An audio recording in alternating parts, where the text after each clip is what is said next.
Hello. You've joined the Script Mistress for Scene 4, Writing Horror. 10 tips to create a great horror script.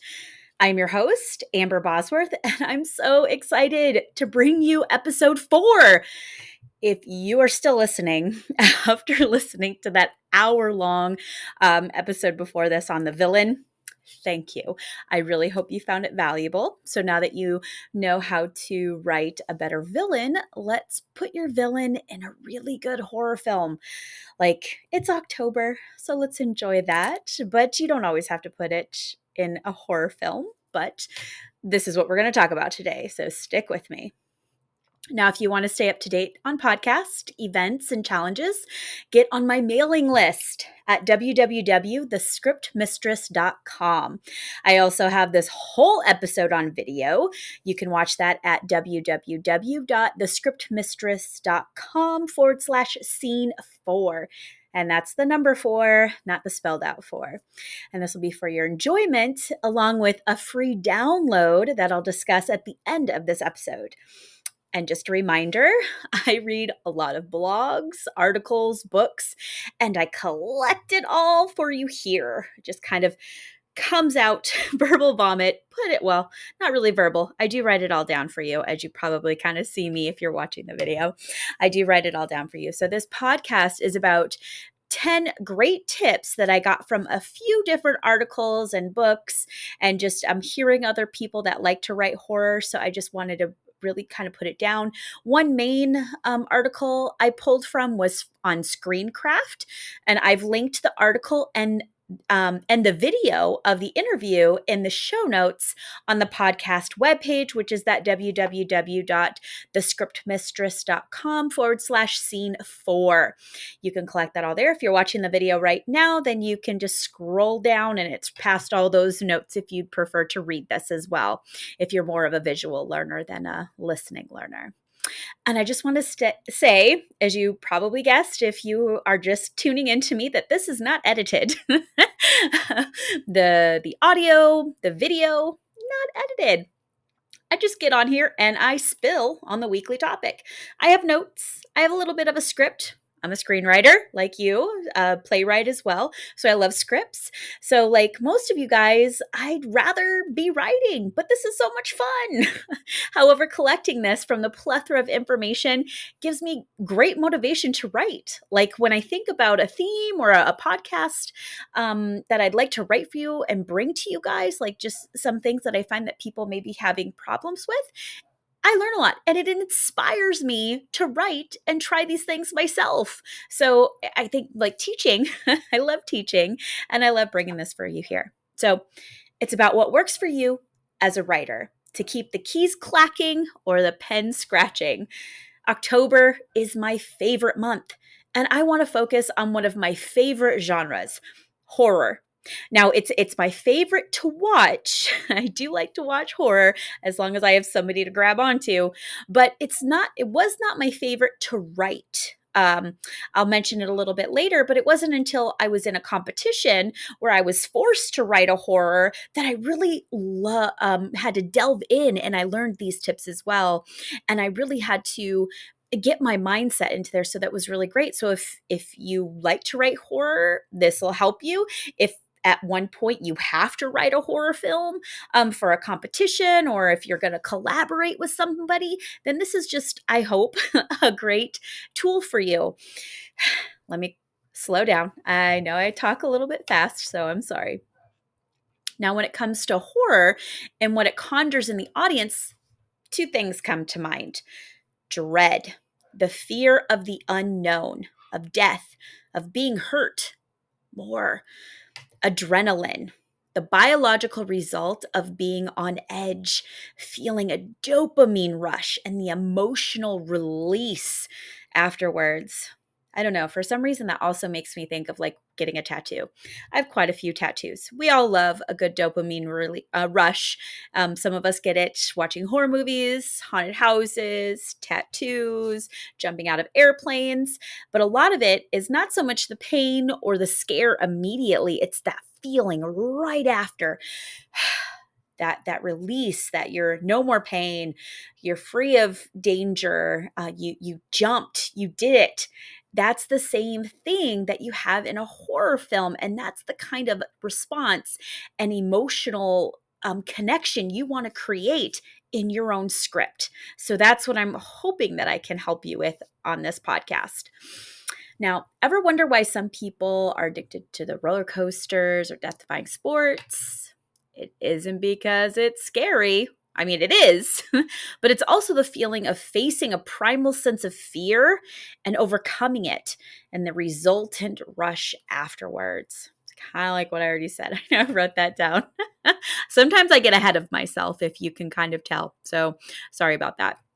Now, this was from an interview with C. Robert Cargill. C. Robert Cargill is a screenwriter. Along with writing The Black Phone, Sinister, Sinister 2, and Marvel's Doctor Strange, he has appeared on horror panels for Screencraft at the Austin Film Festival. He co-hosts the Right Along with David and Cargill podcast, and he's very open to sharing the tricks of his trade on his Twitter. So check him out. Yeah, that podcast is really good if you want to kind of get some more tips, and he'll delve more into that. Again, that's Right Along with David and Cargill podcast.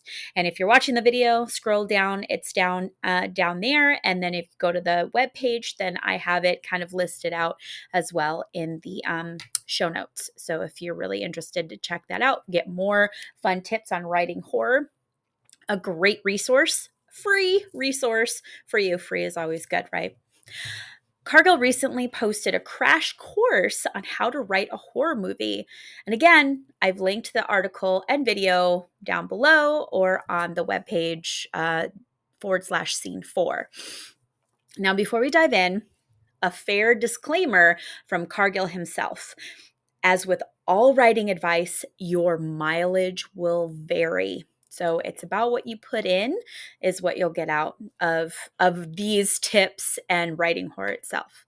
So on to these 10 tips. He had 8 tips. I added a couple extra, added a little bit more in there. So beefed them up a little bit. It was a really short article, so I really wanted to add a little bit more as well for you.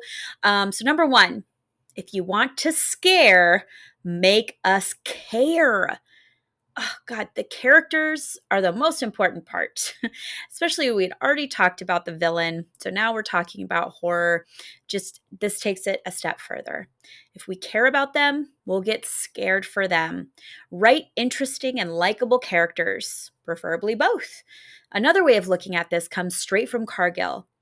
Give us unlikable characters and a cool monster, and the audience will root for the killer instead.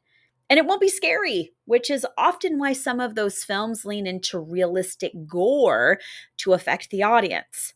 If you want to scare, make us care. The key to writing horror is empathy. That's a big one. Empathy. We have to oh, wow. I can't say that one. Empathy.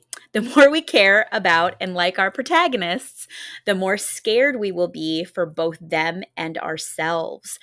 The more we dislike a character, the more cathartic the horror will feel, as if it is a well-deserved karmic punishment. I've recently started watching the new Game of Thrones, the House of Dragons. I like the prequel, I do, but this kind of like the karmic punishment, I just love watching Game of Thrones because they leave you satisfied. Like they take you through this. I know it's not horror. I'm sorry, going on a tangent here, but it's like they take you on this journey with these characters and it's so like emotionally draining. But when the bad guy who you hate so much gets such a satisfying ending, oh, it's just like icing on the cake. It's amazing. So if you can kind of translate that into writing your horror film, I think that'll go a long way as well. Now, as the podcast continues, I'll discuss how to create engaging and interesting characters. And I already went over that in The Villain in the last podcast, which ties nicely into this one. If you haven't listened to that one, check it out when you're done here, because that'll really help. But horror isn't all about the bad guy. The depth of our fear is directly related to how we can empathize. Oh, I said it. Empathize with the intended victims. Now, I don't say protagonist because the bad guy usually gets quite the body count throughout the movie. So even all your little characters, the babysitter, the friend, the boyfriend who we meet in just the first scene, all those characters, don't forget about those. Don't forget about the collateral damage, as I like to say. Don't forget about those guys because we still kind of want to care. We want to start feeling for the victims. So you really want to don't forget those. Don't forget the collateral damage. All right, or the cannon fodder, as they said when I was in the military. Ooh, the cannon fodder. All right, number 2. Write what scares you. I don't know why I have to, or Cargill even had to mention this, but you would be surprised that people write stories or write horror about what they think scares other people, which can work sometimes. But if you're just starting out or if you're writing something really fast, start with what scares you. If clowns freak you out, write clowns. If losing your child scares you, write about that. What scares you scares others. Use that. Now, this shouldn't come as a surprise that if you're writing a horror film, you should write what scares the hell out of you, whether it's spiders, cults, dolls, or cosmic terrors. If something genuinely scares you, your fear will bleed onto the page. Your authentic fear feels genuine to an audience. Now, many writers fall into the trap of writing a trending horror script. They go for what's currently scaring people. Just like when you write any other genre, write what has a personal stake in your experience. If there's nothing for you to pull from, then it will fall flat on the page. Start here and see where it takes you. Start by writing that first. It's kind of like being an actor. If I'm in a play and I don't understand what the character is going through, I don't have anything to pull from, but I'm able to kind of look in my own experiences and make parallels. And you can be able to do that as well. So pull from something that really scares you that will make it very genuine, and it will show on the page. Trust me. Number 3, make sure something scary happens every 10 pages or so. So just the writing tip. Any longer and the audience forgets they're in a horror film. Even beats need to feel genuine. A cat jump scare is startling and only effective upon first viewing. So you can only maybe use that once. So your horror needs to be authentic and memorable and not simply jump scares. One way to achieve this is you can maybe try imprisoning your characters, contain the horror. Another way to conjure a sense of claustrophobia, dread, and suspense is to contain your screenplay to one location. Yes, that's right.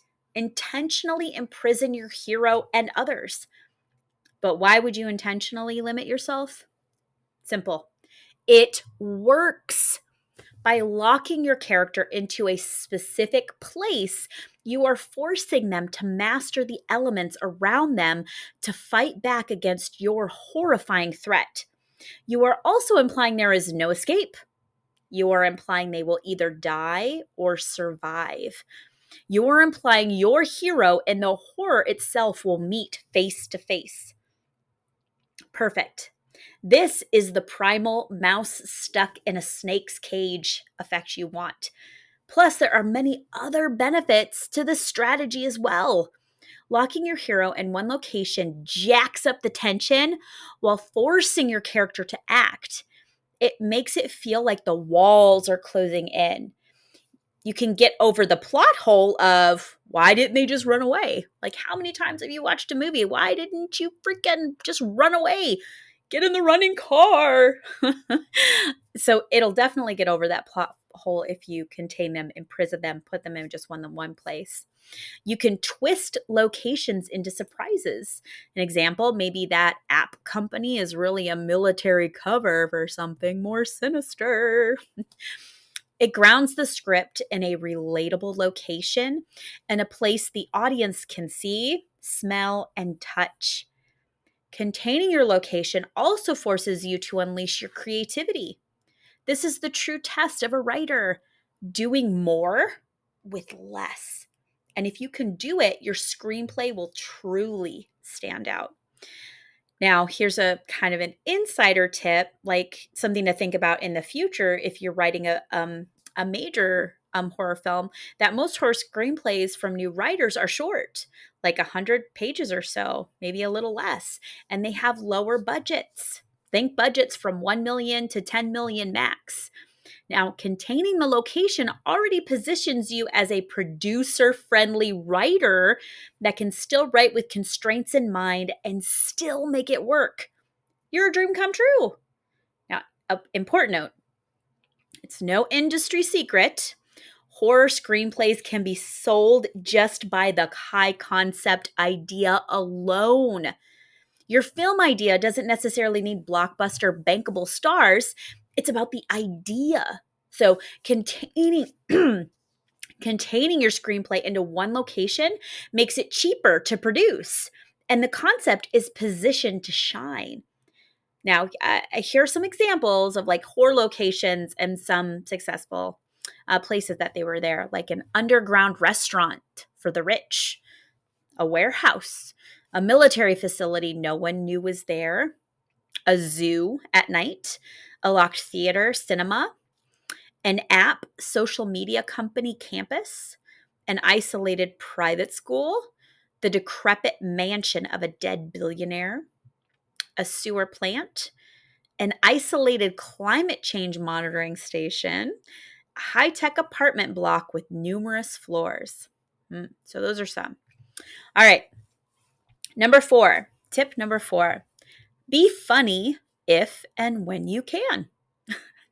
Not so much that it is a comedy, but used as a tension release. The audience will reset and be ready to be scared again. Character humor often works best here. Comedy doesn't necessarily mean slapstick. Not slapstick, unless it's done really well, like in Evil Dead 2 or Army of Darkness. But horror and comedy are close cousins. Both are all about setup and payoff. It's simply the payoff that's different. Comedy, horror. This is where I was able to shine more. I am a comedy drama writer, and being tasked with writing a short horror script, I was freaking out. I love to watch horror, but not so much with the writing of it. When I was able to blend my humor into the story, into my horror script, I wrote an amazing script that got me into the next level of the competition. It helped it helped to heighten the horror moments in just the 5-page screenplay. So maybe a nice balance, depending on how scary your script is maybe how the level of humor that you want to bring in just those quick moments. And it doesn't have to be something, and it can be like a joke that goes through the whole thing that you just refer back to, so the audience can laugh with you as you're waiting to be murdered. Tip number 5, your main character should evolve. If the characters aren't changed by their exposure to scary shit, that should be the whole point of the character. We are told that characters are meant to arc or change, and horror films introduce a deadly or supernatural element to the characters, so their very survival depends on them changing their status quo. But what happens when a character doesn't change to the horrific force? Quite the misdirection in character. Another bit of misdirection advice from Cargill is the key to narrative surprise is misdirection. Not lying or misleading. Use your knowledge of how stories unfold against the audience. Make them think they are watching something familiar, then bring in the change up. The audience will try to be ahead of you. Use that against them. Explore your character's worst nightmares and make them do terrible things. This is the horror, really. The central concept of nearly all horror films are characters learning to face the horrors in their lives. This horror is usually personified by an external threat, a ghost, monster, alien, house, killer. and represents what the hero must overcome during the course of the story. The scares are just part and parcel of that journey, but you mustn't forget the point of it all. Torture your hero relentlessly. Really give it to your characters physically, mentally, emotionally, and psychologically. Don't let up. The more dreadful you can make their lives, the further you are pushing them to do something about it. You're forcing that change. And this is the foundation of every great story. Change. If you can force your hero to do terrible things to survive, like lie, cheat, backstab, poison, kill, maim, dismember, the worse, the better. The worse, the more memorable. This is forcing your character to change, adapt, and that equals interesting storytelling. The best horror films force characters to change by digging deep into their personal well of fear and then never letting them breathe. Never letting them breathe. Have your character confront their ultimate fear at the end. Every horror film is about characters facing their fears.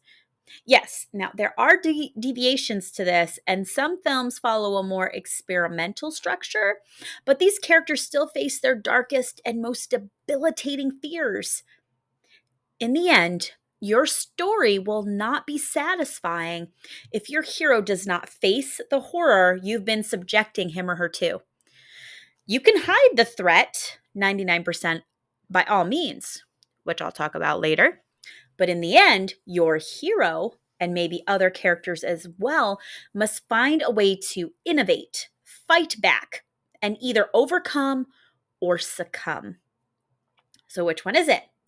For many films, building on this idea can produce some very unique and satisfying results. Can your character overcome the monster, threat, killer, and yet still succumb to the long-term effects?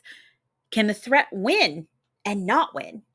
Can the hero twist the monster, threat, killer's motives and turn the hero into the horror itself?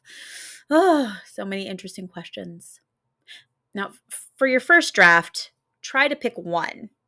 But just remember that audiences are generally motivated by seeing a character overcome incredible odds and defeat the overwhelming threat. I say most. I say most, not all, like generally, but not all the time. There are some people out there that like the unsatisfying ending, or I guess it's satisfying to them. Now, most audiences like to imagine themselves as the hero, and surviving makes them believe they can do it too. If your hero simply dies at the end, this will leave the audience with one message: fear cannot be overcome. Now, while this may be a powerful statement or theme, for that matter, you can't use this as a crutch. Instead, your hero must test, force, struggle, hunt, rummage, fight, return, outwit, outthink, realize, outmove, kill, escape, all the verbs. There is nothing more satisfying in a story than a character that starts out naive and underprepared, but then rises to the occasion to defeat the obstacle in front of them. This is the meat of a truly great horror script. Okay, tip number 6. Know your audience's expectations. Now, if it's science fiction, the audience will expect everything to make logical sense. If the horror is magical in origin, they will give you much more leeway. Audiences are more picky when it comes to sci-fi movies like Alien, The Fly, or Cloverfield because their horrors are based in science fiction. The science element makes us crave a logical, sometimes man-made explanation for the creatures haunting us. So that is something to keep in mind when you're writing whatever genre, horror, science fiction horror, or magical horror, supernatural horror, to keep that in. Yet magical horrors have unfathomable powers. Magic could mean many terror elements like ghosts, cosmic creatures, or the power of hell. Just look at how many things the powers of hell have possessed over the years. People, dolls, vehicles. videotapes, beds, and Ash's hand. The world of magic is unexplainable and not based in science, meaning the writer can get away with a more open ended or no explanation. And sometimes you get both worlds, like when the powers of hell take over a spaceship, like in Event Horizon. If you guys are on my Facebook page, you probably saw my post where Event Horizon is like the scariest, I think, in my personal opinion, is the scariest horror movie I have ever seen. I don't know why, it just freaked me out. Expose terrible secrets. Internalize the horror. For every great horror film, there is an equally horrifying secret that the main character is forced to confront. It can be something from their past, a mistake, a family sin, or simply an intrinsic part of themselves that has yet to be realized. For the audience, the internal horror is more powerful and palpable than the external horror. What a character is forced to confront internally will be more powerful for your audience than the actual monster slash killer. In fact, the monster or killer is often a symbolic representation of the theme or sin of your main character. And just another layer there. The best way to show this is by having your supposed hero carry a deep, dark secret that will be exposed during the course of the story. Whether it's a past trauma or a horrifying mistake, remember not to make your characters totally good or totally bad. Make them gray, complicated, and sometimes inconsistent. Remember from the last episode, if you listened, it's the shades of gray that create the best characters. Horror films are almost always about a character facing their own personal nightmare, not just for physical survival, but to confront a reckoning that dwells deep inside of them. Now, here are some character examples, their secrets, and the true horror they face in the film. Chris Washington from Get Out, his secret, guilt over his mother's hit and run. The true horror he faces, the horror of racial objectification, inequality, and subjugation. Another one, Grace Ladomas, Ready or Not. Her mysterious foster home upbringing, implied trauma, the true horror she faces, the horror of in-laws, the shackles of marriage, and the emptiness of the rich. Characters, Father Graham Hess and family in Signs. Trauma over the death of wife and mother 6 months prior. Cause implied to be because of Father Hess. The true horror they face, a world without belief, the foundation the family has based their entire lives on. They once believed God had a plan, but that reality was shattered. They are lost and need to find a sense of belief again. So in all three of those, just great movies, and they interwove these different elements, just made the horror itself that much more engaging, secondary to the actual bad guy, villain, the actual thing that they confront. So that's just another layer there. Tip number 7, hide the terror, monster, killer, or threat as much as possible. What makes something scary? Is it because we can see it in front of us? Or is it that we can hear it, smell it, and feel it crawling across our skin? Which is more effective? The best movie monsters, threats, or killers are rarely seen straight away. Why? Because by immediately revealing it, you are dispelling the buildup in our imaginations, which is often much worse. Because each person, again, each person is scared by different things, have different elements, just this jumble of images smashed together. And our imaginations can build something even more terrifying than, unfortunately, us as a writer. So that comes more to the director and to special effects. But You, as the writer, can keep building up that mystery and that suspense by not revealing the monster right away. Now, there is a reason our minds play tricks on us. By revealing the threat too soon, your brain will immediately begin to rationalize. Well, that isn't as bad as I thought it would be. Oh, So follow the master of horror, Ridley Scott, for advice. He said, "You don't show the monster too many times because you'll get used to him, and you never want to get used to him. Ever." That's always been my thesis. The best screening room in the world is the space between your ears, which is your brain. So it's learning to tap into the human brain to show just so much. Let the brain do a lot of the work. That's where you start to tap into people's anxieties. Now, as the master said, it's about actively engaging the part of our brains that jump to the worst possible scenario. And this is great because all of us have very different active imaginations, like I already said. For the audience, this creates a sense of anxiety and, most importantly, psychological and emotional engagement. You force them to engage in your story without revealing, like, oh my God, what is it? What could it be? Here are some more benefits of intentionally hiding the horror as much as possible. You are keeping your audience in a constant state of anticipation, and this means a creeping sense of suspense and dread that builds and builds. You are limiting your screenplay's complexity and budget. Less visible action scenes and CGI mean less money to spend. Your producer will love you. You are building a sense of mystery and myth around your world and characters. What isn't seen or said is thought about. The characters are left in the dark and learn together with the audience. More questions, psychological engagement, and scares for all.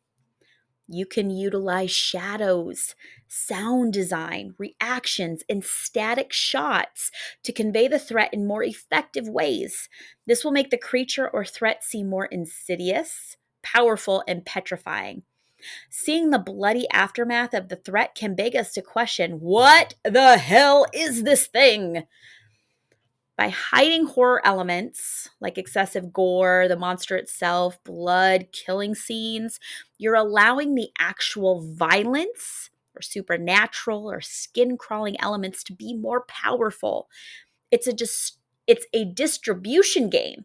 Use the most powerful scenes and page count for when you really need it. Now, here are a few monsters, threats, and killers that are not revealed for most of the screenplay. The Xenomorphs in Aliens, the sequels, the aliens in Signs, The Thing in The Thing, Babadook in the Babadook, The Witch, The Blair Witch Project, Jigsaw, Saw. All right, tip number 8. Stretch the suspense like an elastic band until it snaps. This element, like the use of silence, is about when and where to use it. And with a horror script, suspense is a natural bedfellow. So, how do you create suspense to really get under your audience's skin? Have your audience know something that the characters don't. A time bomb under the table, a hidden child under the floorboards. The threat is coming. The audience knows, but the characters do not.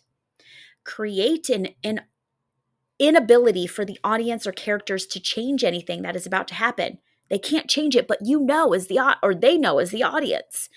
Stretch the scene with when the threat is apparent and make every pause, word, and moment count.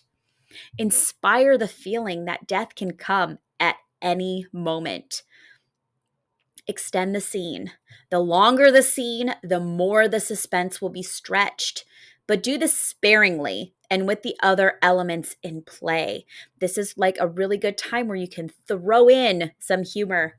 Got the suspense, extend it. There's still something going out there, but don't want to do it too long. Otherwise, your audience will disengage because they can't.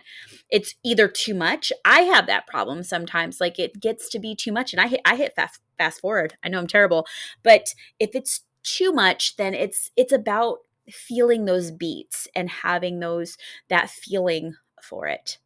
As Quentin Tarantino says, imagine the suspense as an elastic band. Keep pulling it and stretching it minute by minute until it feels like it is going to break. And then do it. Break it. Give some release, even if it's in a big scare or a comedy moment. It's a good thing to do. All right, tip number 9. Characters' choices should make sense. Imagine all the possible ways your character could escape any deadly situation, because the audience most assuredly will.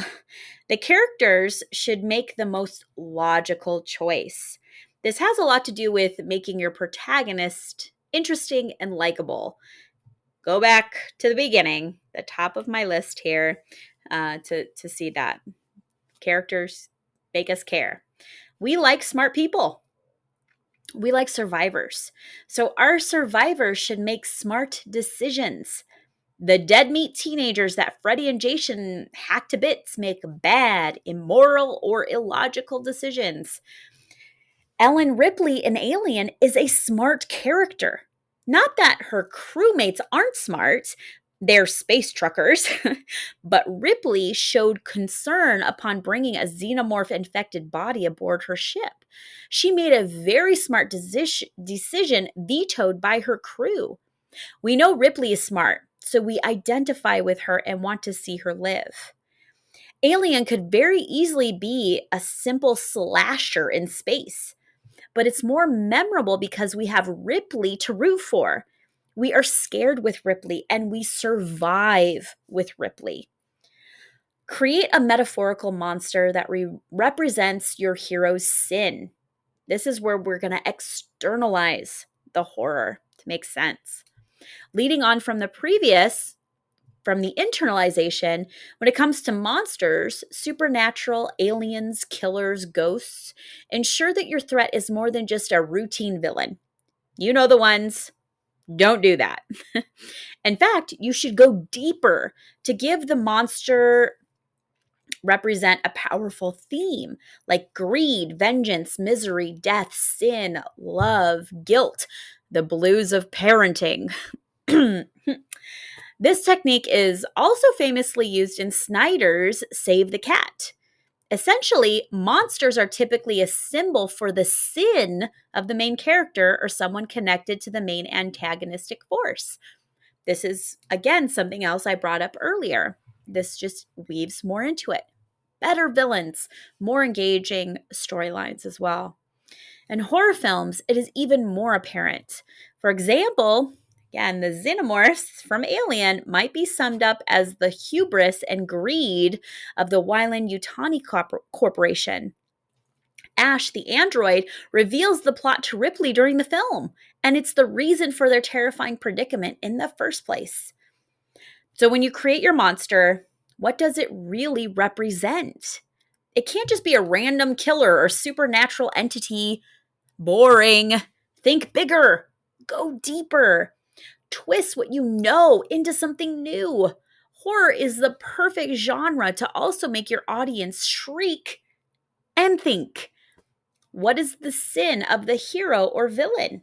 What will be exposed during the story? Mirror the sin with elements of the monster or killer.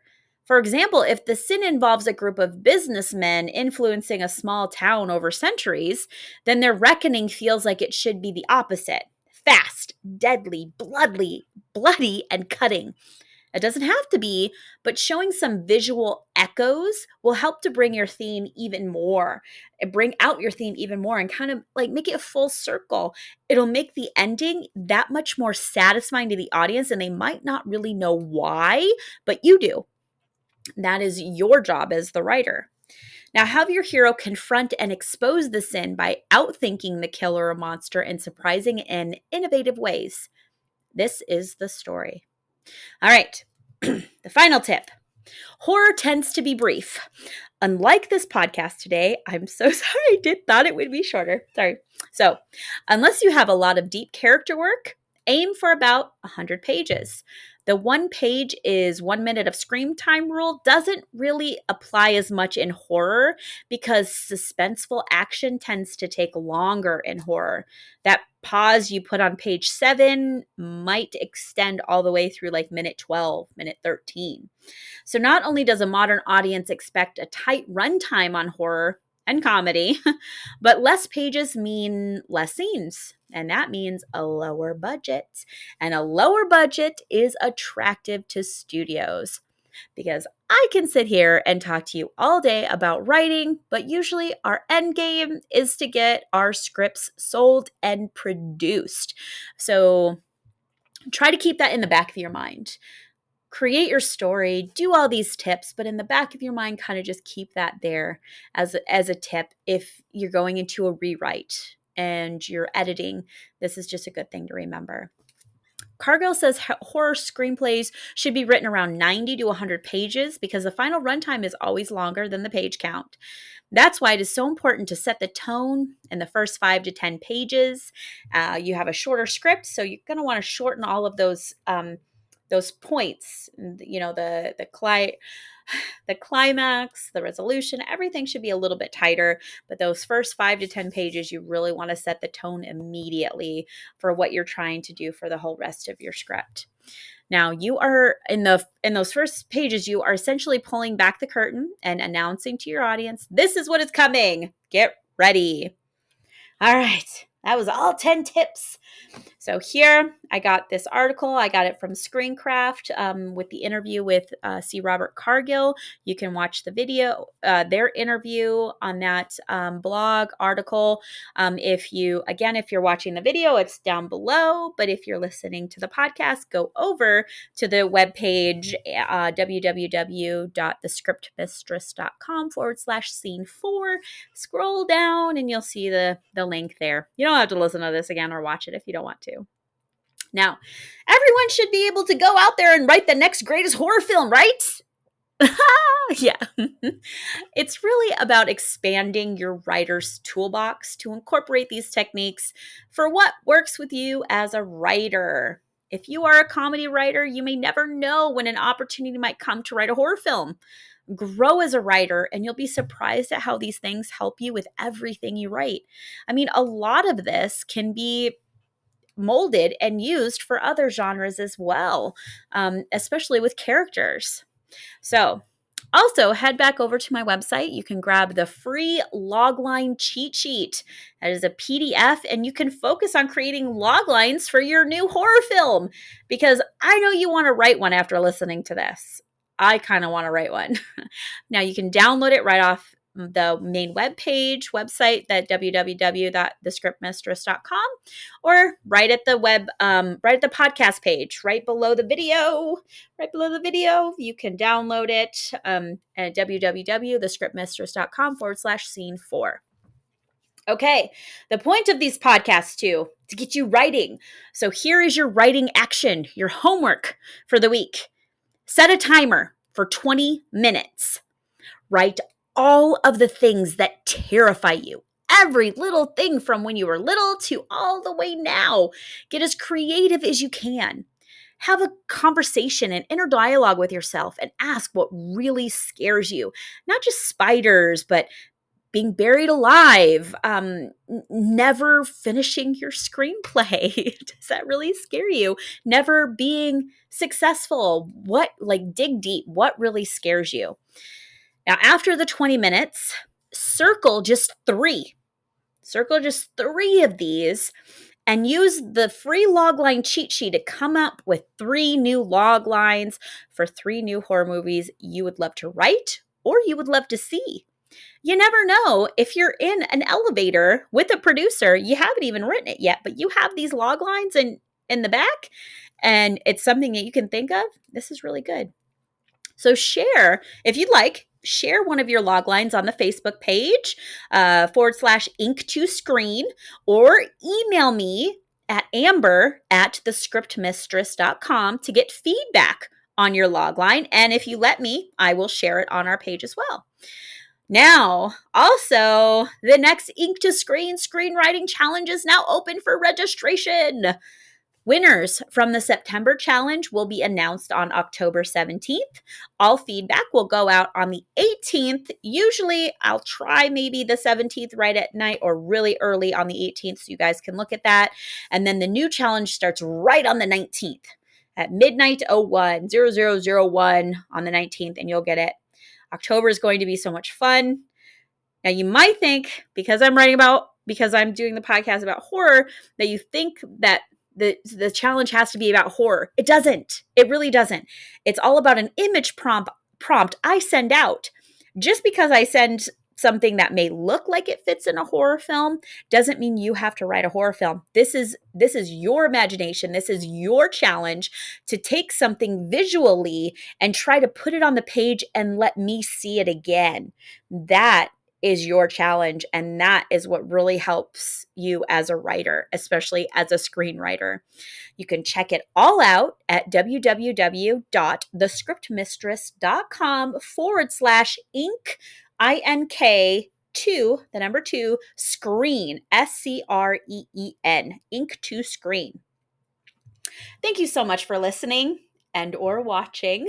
I truly value any feedback. If you have an idea for a podcast that might help you, or if it's going to help you, it's probably going to help a lot of other people. You can email me again at amber@thescriptmistress.com. Like and follow this show wherever you are listening so you can get all the updates. I might send out a couple extra podcasts here and there. Get on the emailing list right on the website so you can get in touch with events, challenges, any new podcasts coming up. Again, I am Amber Bosworth, your script mistress. Talk soon. And until then, happy writing.